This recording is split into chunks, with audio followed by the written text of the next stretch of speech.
देखो बच्चों, अब हम इकाई 2 में जो ये हमारी छूट गई थी कि वैचारिक भारतीय भाषाओं में राम, आज हम इस पर कौन कौन से क्वेश्चन आ सकते हैं ये देख लेते हैं। ठीक है, वैचारिक भारतीय भाषाओं में राम। सबसे पहले आएगा राम के व्रत का आधार वाल्मीकि रामायण है। मतलब जितने भी राम ग्रंथ लिखे गए या जो राम से संबंधित चीजें लिखी गई उसका आधार क्या? आधार वाल्मीकि रामायण है। वाल्मीकि रामायण मतलब रामायण जो वाल्मीकि जी के द्वारा लिखी गई है और संस्कृत में लिखी गई है। दूसरा, राम का चरित भगवान भोलेनाथ आदिदेव महादेव से प्रारंभ हुआ। जो राम का चरित है वह कहाँ से शुरू हुआ? भगवान भोलेनाथ के द्वारा।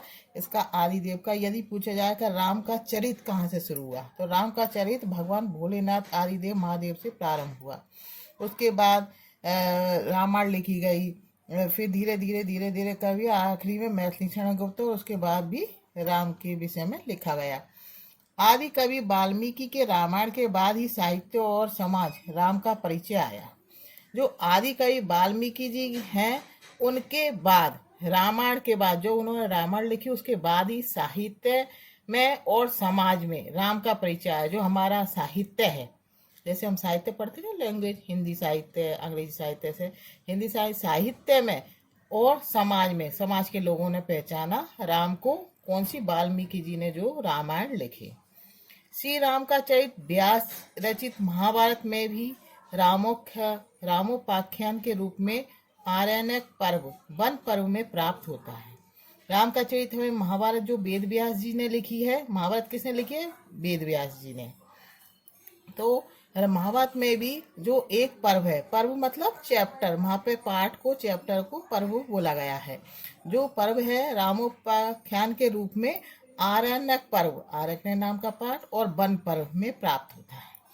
फिर बौद्ध परंपरा में श्री राम से संबंधित 3 जातक कथाएं हैं। जिन 3 जातक कथाएं मतलब जो बौद्ध धर्म है उसमें भी 3 जो ग्रंथ हैं वह राम से ही संबंधित है, अर्थात राम जी का वर्णन है। जिसमें दशरथ जातक है, अनामक जातक है, दशरथ कथानक है। याद कर लेना, ये बहुत महत्वपूर्ण बता रही हूँ मैं आप को सभी को।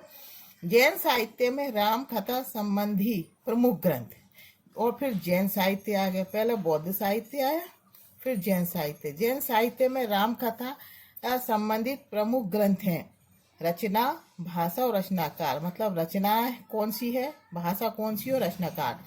पौंचर्यम, देखिए इसमें बिंदी है, ये पौंचर्यम, पौंचर्यम याद रखना। पौंचर्यम अलग है और पौंचर्यू अलग है। यह यू ऊ लिख रहा है, ये यम लिख रहा है। पौंचर्यम ये प्राकृत भाषा में ये विमल सूरी द्वारा लिखी गई है। पद्म पुराण है, ये संस्कृत में है, ये आचार्य रवि सेन द्वारा लिखी गई है। पौंचर्यू अपभ्रंश भाषा में जो स्वयंभू द्वारा लिखी गई है, याद कर लेना है। रामचंद्र चरित पुराण है और उत्तर पुराण, ये दोनों पुराण संस्कृत में गुणभद्र के द्वारा लिखी गई। रामचंद्र चरित पुराण और उत्तर पुराण ये संस्कृत में गुणभद्र के द्वारा लिखी गई है। ये सारा जो दिया है ये जैन साहित्य में राम कथा संबंधी प्रमुख ग्रंथ, राम से संबंधित जो प्रमुख ग्रंथ हैं जैन साहित्य में, वह ये नाम दिए गए हैं। याद कर लेना, ये भाषा दी है, ये रचनाकार दी है। अब परमार भोज ने भी चंपू रामायण की रचना की थी। कौन सी रामायण की? चंपू रामायण। ठीक है।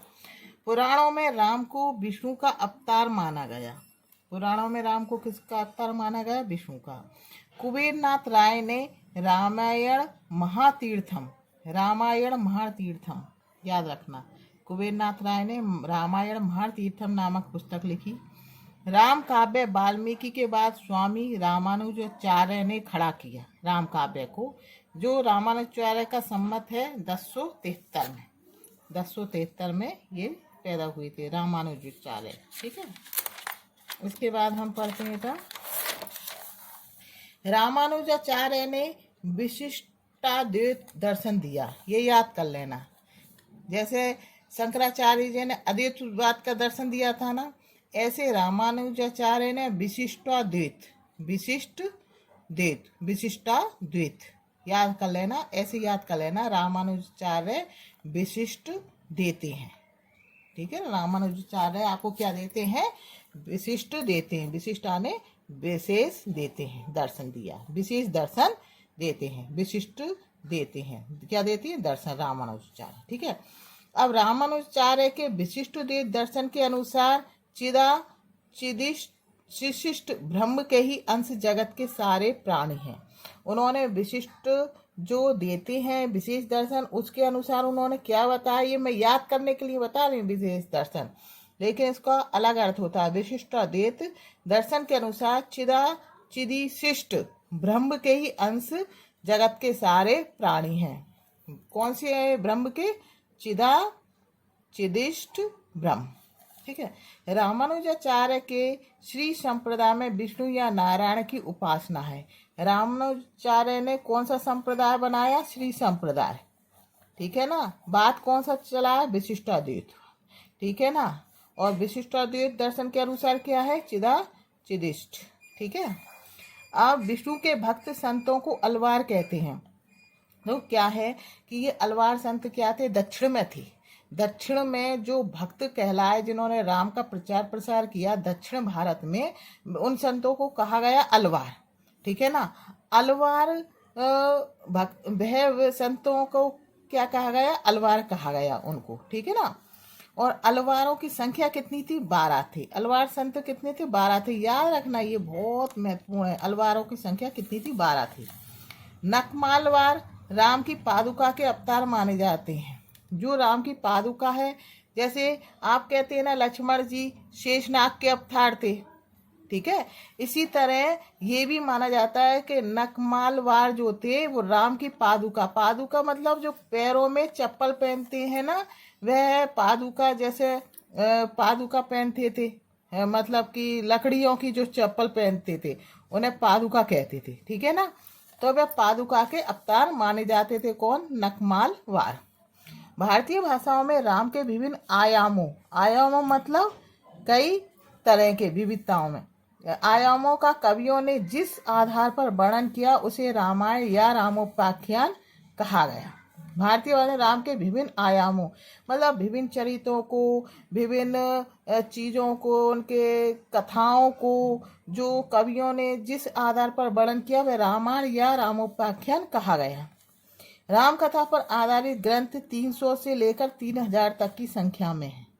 राम कथा पर आधारित ग्रंथ कितने हैं? 300 से लेकर 3000 तक की संख्या में विविध रूपों में मिलते हैं। विविध रूपों में जैसे चीन में अलग नाम से मिलते हैं, इंडोनेशिया में, म्यांमार में और बर्मा में, सब जगह राम के ग्रंथ चले जाते हैं, लेकिन वो अलग अलग भाषाओं में मिलते हैं। ठीक है ना। सभी जगह रामायण का अनुवाद किया गया पूरे विश्व में लगभग। ठीक है ना।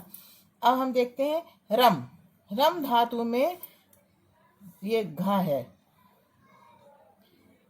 रम धातु में घन प्रत्यय के योग से राम शब्द निष्पन्न होता है। ठीक है ना। घन प्रत्यय के योग से राम शब्द निष्पन्न होता है। रम धातु का अर्थ रमण का अर्थ होता है निवास, विहार। रम धातु का अर्थ रमण करने से संबंधित है। श्री राम का जन्म त्रेता युग में हुआ। कौन से युग में हुआ?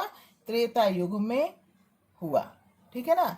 चैत्र मास की 9वीं तिथि को हम मनाते ना रामनवमी। रामनवमी आती है, रामनवमी गर्मियों में आती है ना, तो गर्मियों में क्या आती है?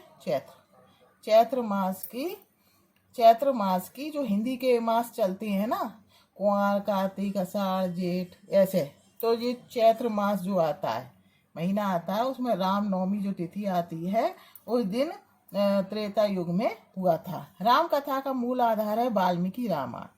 ये मैं शुरू में ही पढ़ाया था, बहुत इंपॉर्टेंट। राम कथा का मूल आधार क्या? मूल क्या मतलब? जड़। मूल आने होता है जड़, मतलब जहाँ से चीज उत्पन्न हुई है। तो राम कथा कहाँ से उत्पन्न हुई है? मूल आधार क्या है? वाल्मीकि रामायण। भारतीय वाङ्मय में आदि कवि किसे कहा जाता है? वाल्मीकि जी को। भारतीय वाङ्मय में आदि कवि किसे कहा जाता है? ठीक है ना। तो वाल्मीकि जी को। अमानक जातक किस परंपरा का ग्रंथ है? बौद्ध का। ठीक है ना। पाउम चरियु किसकी कृति है? स्वयंभू, अभी बताया ना। कुबेरनाथ राय की कृति है रामायण महातीर्थम। भारतीय भाषाओं में राम कथा का जिन आयामों में वर्णन किया गया उसे कहते हैं रामोपाख्यान या रामायण। कंब रामायण किस भाषा का काव्य है? तमिल। कृतिवास रामायण किस भाषा का काव्य है? बांग्ला। मतलब ये कंब रामायण तमिल में लिखी गई, कृतिवास रामायण बांग्ला में लिखी गई, रंग रामायण किस में लिखी गई? तेलुगु में। एक मिनट। रंग रामायण किस भाषा में लिखी गई है? तेलुगु भाषा में। ये बहुत ज्यादा इम्पोर्टेंट है, ये सभी आप याद कर लें, है ना। अब राम के पिता का नाम क्या था? दशरथ जी था। राम जी की माता का नाम क्या था? कौशल्य था। राम जी की पत्नी का नाम था सीता। राम जी के पुत्रों का नाम था लव कुश। राम अयोध्या के राजा थे। अयोध्या में सरयू नदी बहती है। रामायण में 7 कांड हैं, उन कांडों के नाम याद कर लेना, इतना तो आप लोगों को मालूम होगा। और राम जी के चारों भाइयों के नाम याद कर लेना, इतना भी आपको मालूम होगा, ठीक है ना। वो वन कितने साल के लिए गए थे? वनवास उनका 14 साल के लिए हुआ था। ये छोटी मोटी बातें हैं, ये तो आप लोगों को होगी जनरल नॉलेज, ठीक है ना। और महत्वपूर्ण मैंने बता दी है बेटा, इसके आगे शायद नहीं आएगा। और आप राम से जो छोटी मोटी बातें हैं वे तो आपको याद होनी ही चाहिए, ठीक है ना। ये कांडों के नाम है, कहाँ लिखी गई रामायण, रामचरितमानस लिखी गई। रामचरितमानस तुलसीदास जी ने लिखी है, वह कहाँ लिखी गई? वह अयोध्या में लिखी गई। कौन सा चैप्टर? काशी में लिखा गया। कितने साल में? 2 साल। कितने महीने और कितने दिन में लिखी गई रामायण?